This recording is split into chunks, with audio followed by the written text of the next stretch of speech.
Okay, good evening, everyone. Thank you for having me.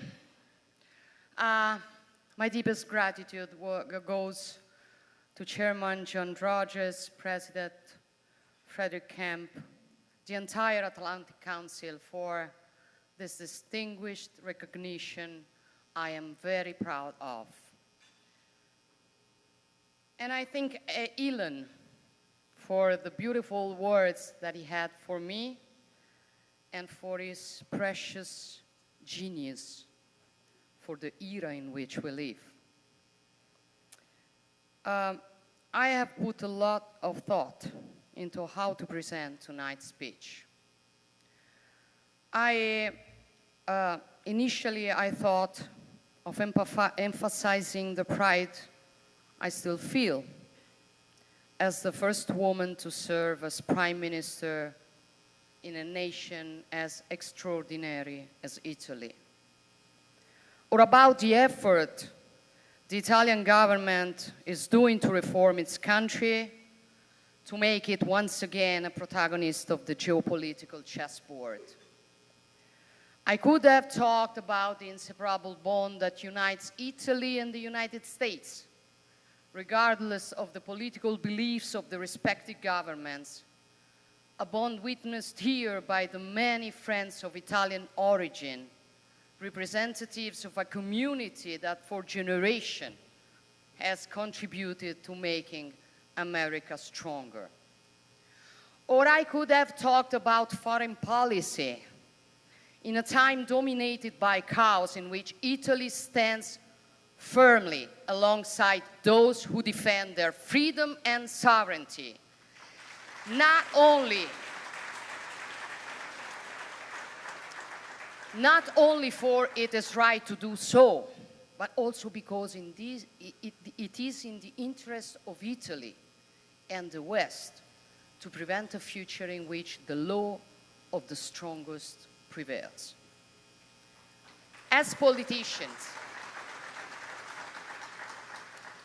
politician, you basically have two options: being a leader or a follower, to point a cursor or not, to act for the good of your people or to act only driven by polls.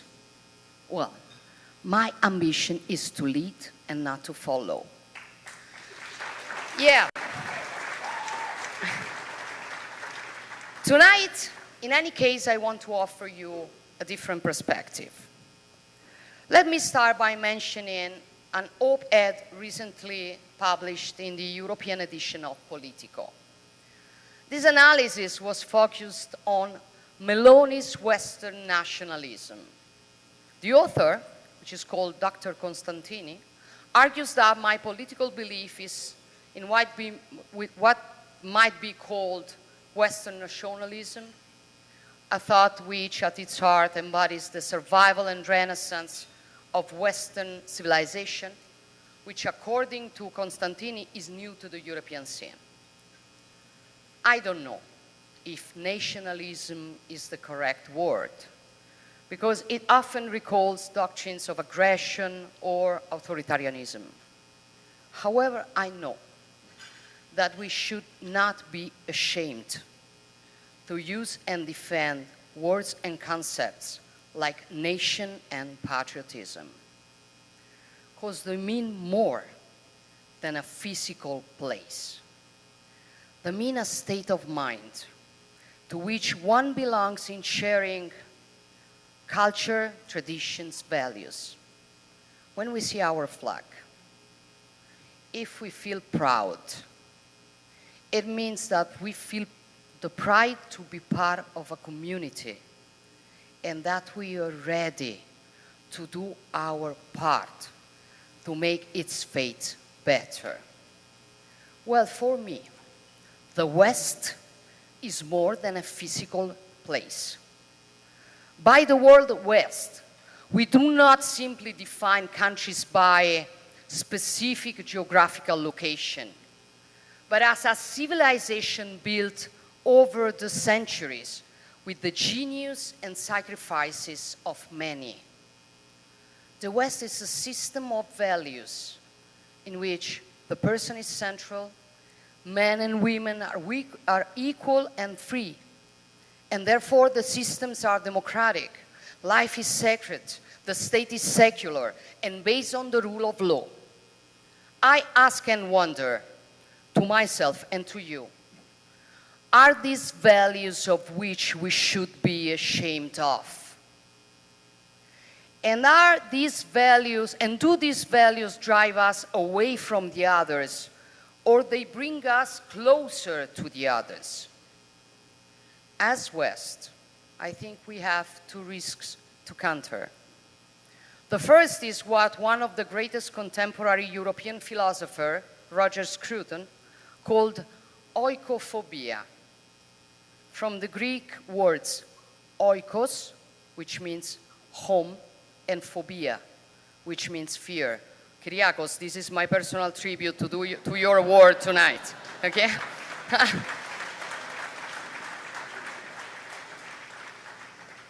Sorry for being so serious, but I want to share with you this thought I have. Oikophobia is the aversion to one's home, a mounting contempt, which leads us to want to violently erase the symbols of our civilizations in the US as in Europe. The second risk is the paradox that while on the one hand, the West looks down on itself, on the other hand, often claims to be superior to the others. The result is that the West is in danger of becoming a less credible interlocutor. The so-called Global South is demanding more influence. Developing nations that are by now largely established there are autonomously collaborating among themselves. Autocracies are gaining ground on democracies, and we risk looking more and more like a closed and self-referential fortress. In Italy, to reverse this course, we decided to launch, for example, the Mattei Plan for Africa, a model of cooperation based on equal footing to build a new long-term partnership with African countries. For yes, crises are multiplying in the world, but every crisis hides also an opportunity, for it requires to question oneself and to act. Above all, we need to recover awareness of who we are. As Western peoples, we have a duty to keep this promise and seek the answer to the problems of the future by having faith in our values. A synthesis born out of the meeting of Greek philosophy, Kyriakos, Roman law, Christian humanism. In short, as my English professor, Michael Jackson, used to say, I'm starting with the man in the mirror. I'm asking him to change his ways. And no message could have been, and we know it, we know the song, guys.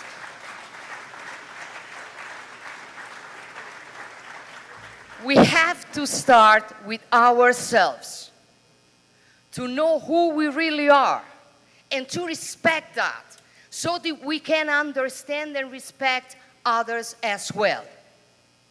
There is a narrative that authoritarian regimes care so much. It is about the idea of the inevitable decline of the West, the idea that democracies are failing to deliver.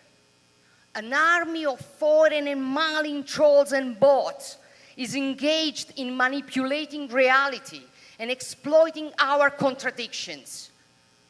But to the authoritarian funds, let me say very clearly that we will stand for our values.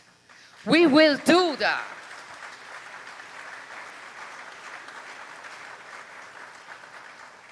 President Reagan once said, above all, we must realize that no arsenal or no weapon in the arsenal of the world is so formidable as the will and the moral courage of free men and women. It is a weapon our adversaries in today's world do not have. I couldn't agree more. Our freedom and our values and the pride we feel for them are the weapons our adversaries fear the most. So we can't give up the strength of our own identity, for that would be the best gift we can make to authoritarian regimes. So at the end of the day, patriotism is the best response to declinism. Defending our deep roots is the precondition for reaping ripe fruit. Learning from our past mistakes is the precondition for being better in the future. I will also use the words of Giuseppe Prezzolini, perhaps the greatest conservative intellectual in the 20th century in Italy. He who knows how to conserve is not afraid of the future because he has learned the lessons of the past. We know how to face the impossible challenges that this era confronts us only when we learn from the lessons of the past. We defend Ukraine, for we have known the chaos of a world in which the law of the strongest prevails. We fight human traffickers because we remember that centuries ago we fought to abolish slavery. We defend nature and humankind because we know that without the responsible work of humans, it is not possible to build a more sustainable future. As we develop artificial intelligence, Elon, we attempt to govern its risk because we fought to be free, and we do not intend to trade our freedom in exchange for greater comfort. We know how to read these phenomena because our civilization has given us the tools. The time we live in requires us to choose what we want to be and what path we want to take. We can continue to fool the idea of the decline of the West. We can surrender to the idea that our civilization has nothing more to say or no more routes to chart.